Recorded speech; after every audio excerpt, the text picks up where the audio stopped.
Doctors losing their cool. Jackie Christie isn't just lying in a coma, she's practically hanging by a thread. And now the test results they swore would never see daylight are out in the open. Let's break it down. Her brain scans, a nightmare. Irreversible swelling, a clot wrapped around the brainstem, and traces of restricted sedatives, the kind reserved for high-level takedowns, buried deep in her bloodstream. This wasn't an accident. This was a warning shot, and the first to hear it, her daughter Chantel, one brave doctor, ready to risk everything, slipped her the real medical report and whispered, "If you stay quiet, she dies forgotten."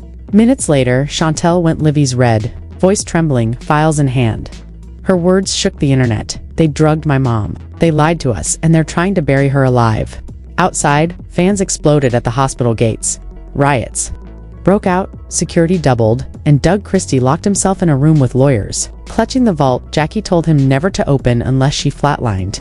Inside, names, evidence, contract secrets that could blow up half of reality TV. So, here's the burning question. Did Jackie Christie finally stumble into karma, or was she silenced because she had the receipts? Doctors are spooked, the truth is spilling, and Jackie may never wake to finish what she started. Then the ICU monitors went haywire. Her vitals once steady flatlined for 3 chilling seconds. Her body jerked, lungs stuttered, and the nurse whispered, "She's slipping again." Doug bolted from his bench, hoodie half off, panic in his eyes. He rushed for the glass door only to be shoved back by security. "Let them work, sir, please." But Doug couldn't sit still. Not now, not now. Not with Jackie's life dangling by a thread. Not after everything they had survived together. Inside that ICU, chaos erupted, gloved hands flying. Codes shouted like alarms, oxygen pumped, compressions hammered down. Until finally, the faint whisper of a heartbeat returned. Fragile, uneven, but alive. And yet, instead of relief, one doctor looked up pale with fear, because the scan revealed something that made no sense. 20 minutes later, a secret meeting was called. Behind the door sat 3 chosen names: the head neurologist, a trauma specialist, and Dr. Alana Brooks. The ethics consultant, noticeably absent Chantel Christie. But Chantel didn't care. She stormed in, eyes swollen, fists clenched. "I'm her daughter. Forget your clearance. Tell me what's happening now." The doctors traded uneasy looks. Then, in a voice heavy as stone, Dr. Brooks said, "You may want to sit down." Jackie wasn't just in a coma. Her brain had been damaged in a way that screamed more than trauma. It was prolonged hypoxia, oxygen starvation, and the scans showed it started before the crash. Chantel froze. Before Dr. Brooks nodded, at least 10 to 12 minutes earlier. Chantel shook her head. Impossible. She was on camera, laughing, talking, full glam. Then boom, the crash. But Brooks didn't flinch. "We ran it 3 times, same results." And then came the final dagger. Jackie's toxicology report slid across the table. Chantel leaned forward, scanned the page, and went cold. Midazolam, lorazepam, trace amounts of ketamine. These weren't party drugs. These were heavy sedatives. The kind prepped for surgery, or worse, forced restraint. Chantel's eyes darted to the signature at the bottom. "Dr. Alana Brooks, you signed this." Brooks met her stare, voice steady. "Not the version I handed the press. This is the real one. What I gave the board was redacted," they ordered. But I can't keep lying." Then Brooks slid a sealed folder across the table. "It's all in here. Full tests, raw scans, logged vitals, edits, even the internal emails from admin covering it up." Chantel's hands trembled as she reached for it, words failing her. Brooks leaned in. "If they trace this leak back to me, I lose my license. Maybe worse. But I took an oath, and I won't stand by while a woman dies under my care." "She's not going to die," Chantel whispered, but even she didn't believe herself. Back in the ICU, Jackie lay still, her fire gone, her face pale under oxygen tubes and tape. Doug Christie sat outside, silent, clutching a styrofoam cup of untouched coffee. When Chantel approached, she simply handed him the folder. Doug flipped the first page, then the second. His jaw locked. He stood, turned to the window, and muttered, "They drugged her. They suffocated her brain. Then they crashed the car to bury it." Chantel froze.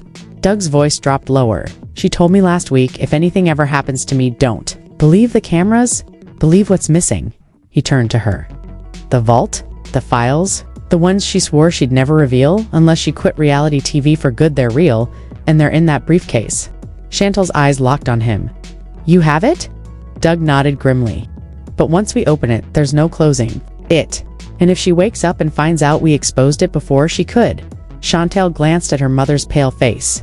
She'd forgive us if it means the people who did this don't walk free. That night, Chantal didn't sleep. She pored over the report again and again, memorizing every drug name, every time stop. Then she saw a nurse's name logged into Jackie's file minutes after the crash. But that nurse wasn't even on shift. A ghost entry someone hacked. Her chart in real time to erase or twist the record? Chantal snapped a photo, sent it to Doug, and whispered, "They're still watching her." By sunrise, her phone buzzed. A single text from Dr. Brooks. "Run." That was it. The leak had been discovered. Security would sweep her mom's room. The hospital would gag her with legal threats, but she had copies now, and silence wasn't an option. Hoodie on, phone in hand, Chantal stepped into the hospital courtyard. Her thumb hovered over the Go Live button. It felt like it weighed 1,000 pounds. Her reflection stared back. Puffy eyes, cracked lips, jaw trembling. Behind her, the Los Angeles skyline glowed with first light. Inside, her mother lay trapped. In darkness, one machine beep away from fading forever. Chantal inhaled, braced herself, and tapped it. The second she went live, comments exploded. "What's going on? Is Jackie okay? Why do you look like that? Where is this?" The comments screamed. Chantal didn't blink. She didn't even bother wiping her tears. She stared dead into the camera and said, "They lied." Every last one of them, the hospital, the producers, the network. All of them lied about what happened to my mom. The chat went nuclear, her voice steadied, sharpened by grief and rage. "My mom didn't just crash. She was drugged, medically sabotaged, and they tried to erase every trace before you ever found out." She raised the sealed envelope. "These are her real test results. Doctors handed them to me in secret because they're terrified. They told me if I don't speak now, I may never get another chance." Jackie Christie didn't crash. She was targeted. Within minutes, thousands tuned in. 15 later, it was trending. Hashtag justice for Jackie. Hashtag they tried to kill her. Hashtag Jackie Christie was set up. Outside the hospital, the vibe flipped. Fans who'd come earlier with candles and posters now shouted in fury. One woman screamed, "Show us the reports." Another climbed onto a bench with a megaphone. "They're covering it up." Security scrambled, but too late. Camera crews swarmed. TMZ's van screeched into the lot. The shade room dropped Chantal's live with the caption, "Breaking." Christie's daughter claims her mom was drugged before the crash and doctors hid it upstairs in the ICU wing. Doug Christie watched from his phone, knuckles white around the briefcase on his lap. His knee bounced like a drum line. He finally dialed. "Yeah," Doug whispered into the receiver. It started. The voice on the other end didn't need names. They already knew. Downstairs, Chantal's live had rocketed past 800,000 viewers. She wiped her face, lifted the documents, and flipped straight to the page stamped with Jackie Christie's name, the date, and the toxicology report. Right, Mirtazapine, lorazepam, ketamine. This doesn't show up in a car crash victim. This shows up in someone sedated against their will. And those bruises on her ribs, not a seatbelt. That's restraint. The chat froze, then exploded. A comment flashed. "Are you saying this was attempted murder?" Chantal didn't blink. "Yes, that's exactly what I'm saying." Gasps rippled through the live. Viewers tagged news stations, celebrities, gossip. Bloggers, former basketball wives, castmates went silent. Some deleting their pages altogether. A burner account rumored to belong to a well-known insider posted told y'all she wasn't innocent. Now look. Now look. But Chantal wasn't done. She revealed Jackie had been carrying documents the night of the crash files. No one recovered.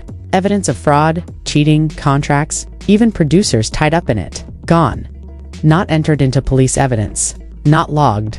At the scene, her voice cracked. And now she's on life support. And the very people who should protect her are trying to bury her instead. Meanwhile, the hospital lobby was erupting. Protesters chanted, "Let Jackie speak. Release the truth, no cover-up, no peace." Security tried locking the main doors, but the crowd surged, flooding the ground floor. Nurses cried. Patients were wheeled away from windows. The building was crumbling under chaos. A reporter clambered onto the reception desk, screaming, "We need a statement now." Inside the boardroom, hospital executives scrambled like cornered rats, drafting lines they knew wouldn't save. Them one, trembling, muttered, "This isn't just about Jackie. This could burn VH1 to the ground." And then came the bomb. A fresh leak hit the blog's an anonymous email carrying a voice memo recorded the night before. In it, a nurse's voice trembled. "She's not going to make it. They're just buying time." Her own daughter isn't allowed in unless a lawyer's present. Why? Because, the nurse whispered, they know what really happened. The audio detonated online. This wasn't a scandal anymore. It was war. Upstairs, Doug Christie finally rose from the ICU hallway bench. His face drained of color, jaw clenched. eyes locked on the briefcase in his lap, the same one Jackie told him never to touch, unless it was life or death. He carried it into the hospital chapel, silent and empty, lit only by flickering electric candles. Doug sat in the front pew, placed the case on the bench and whispered, "I'm sorry, baby. I tried."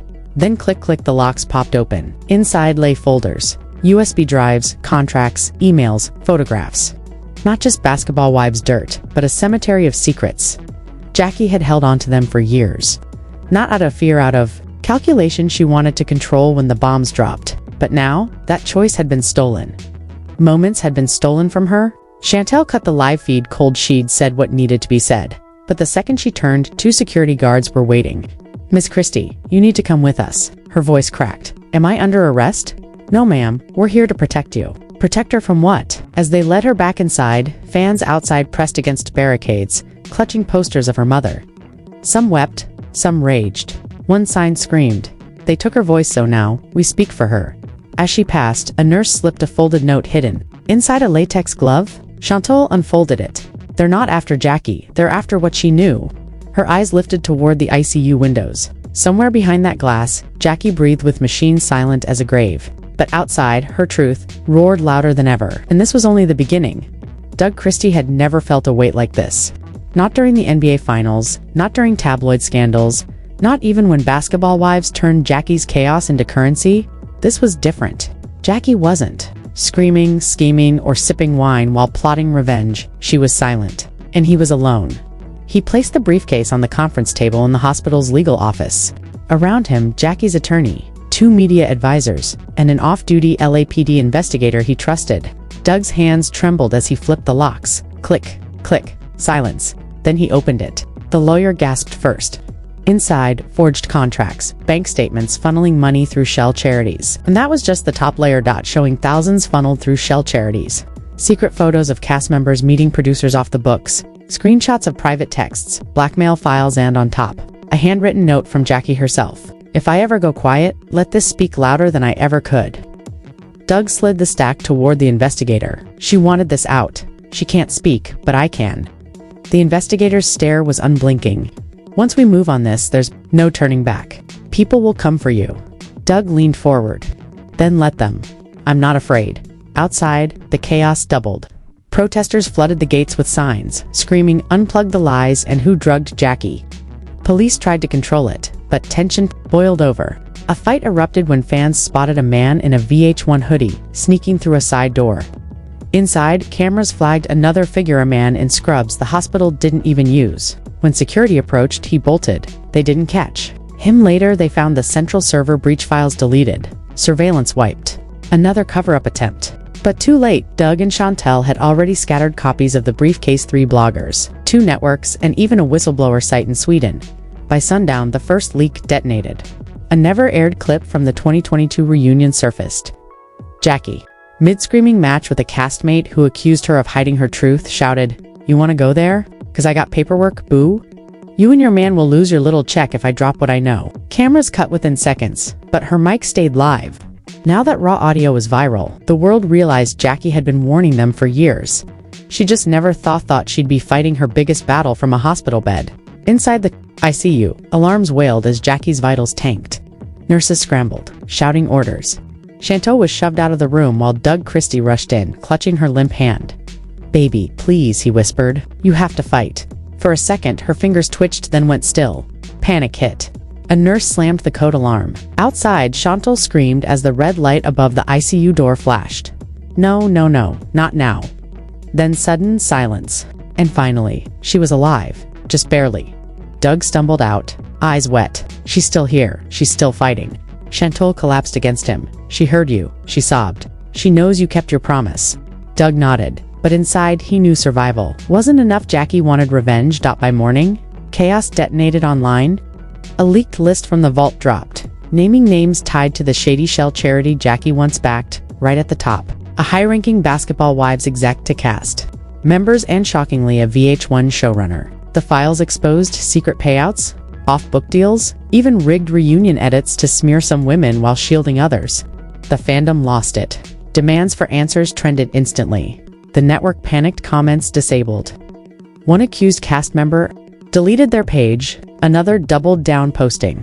I told her to back off. Now look what happened. That post backfired, fueling outrage. Now fans didn't just think Jackie was silenced, they believed someone wanted her gone. Hours later, LAPD made it official, due to new evidence. Jackie Christie's crash is reclassified as a potential attempted homicide under active investigation. Seconds after Doug's phone rang, blocked number, he answered. A distorted voice hissed, "You were warned. You opened the vault. That's your last move." Click. Doug froze, phone still to his ear.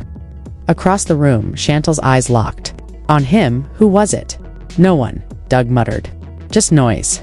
But he knew better. This was only the opening shot of a much bigger war. And then came the twist nobody saw coming. Hidden inside Jackie's purse, tucked in a book, a USB drive surfaced. The label. Final words. Overlooked by the hospital staff. When played, the screen lit up with Jackie Christie, full glam at her vanity. She stared straight into the lens. If you're watching this, something happened. And let me be clear, I was never afraid of the truth. I just wanted to drop it when it would scorch the right people at the right time. She let out a short laugh, then her eyes cut sharp. Doug, you know what to do, Chantal. Baby, never stop swinging. And to the ones who tried to silence me, she smirked. Your careers die before I do. The screen snapped to black, and just like that, Jackie's voice came roaring back, not through tweets or interviews, but through evidence, legacy, and vengeance. The world now waits for the next shoe to drop, because Jackie may still lie in a coma, but her war has already started. So here's the question you need to answer. Was Jackie Christie really just the victim of a freak accident? Or was this a calculated takedown to bury the biggest scandal in reality TV history? Did someone inside VH1 pull the strings? Was a cast member part of it? Or is this bigger than anyone dares to imagine? Drop your wildest theories in the comments. Name names. Connect the dots. Don't hold back, because if Jackie ever wakes up and speaks, this franchise won't just collapse, it'll implode in real time. And if you think this story ends here, think again.